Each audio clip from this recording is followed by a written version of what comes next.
మేము డిమాండ్ చేస్తున్నాం అంతే. ఏమో తెలంగాణ ఇది బరాబర్ మా జాగిరే కదా, తెలంగాణ ప్రజల జాగిరే కదా.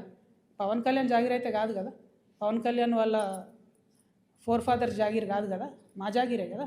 మేము కదా కొట్లాడింది తెలంగాణ కోసం. ఇట్లాంటి వాళ్ళందరినీ ఎదిరించి కొట్లాడినాం కదా. పవన్ కళ్యాణ్ అయితేంది, వాళ్ళ అన్న అయితేంది, మొత్తం వాళ్ళ ఆంధ్ర సంతతంతా వచ్చి కొట్లాడితే కూడా తెలంగాణ బిడ్డలు ఏదో చిన్న చిన్న చీమలైన పెద్ద పామును బట్టి సంపుతాయన్నట్టుగా అంత పెద్ద ఆంధ్ర విషకూరల నుంచి తెలంగాణను బయటికి తెచ్చుకున్నాం కదా. ఏం ఊరుకోము అంటే కొట్లాడినాం, మేము కడుపు కట్టుకొని కొట్లాడినాం కాబట్టి ఖచ్చితంగా కోపం వస్తుంది, ఖచ్చితంగా ఆవేశం ఉంటుంది.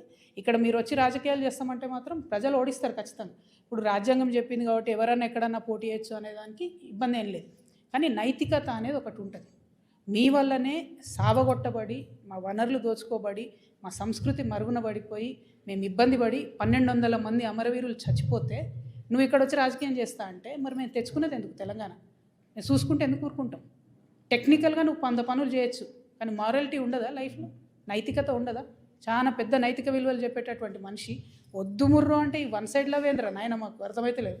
వద్దు బాబు మీ ఆంధ్రాలో మీరు ఏమైనా చూసుకోండి అంటే ఈ గోలేంది, మీద వచ్చి యాసిడ్ వస్తా అన్నట్టు ఈ బలవంతము లవ్ ఏంది, నాకు అర్థమైతే లేదు. అక్కడ కట్టుకోండి కదా క్యాపిటల్, ఆడ పడవలు వేసుకొని పోయే పరిస్థితి ఉంది, ఆడ కట్టుకోండి.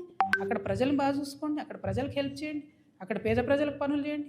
అవన్నీ సైట్ వచ్చి మా మీద పడి ఎందుకు? ఇక్కడ లేరా మా నాయకులు మస్తు మంది ఉన్నారు కదా. మేమే ఎవరమవరం గెలుస్తాం, మేమే ఎవరమవరం చేసుకుంటాం. మా వాళ్ళు చేయగలిగినంత మేము చేసుకుంటాం, మేము బాగుపడతాం. Thank you.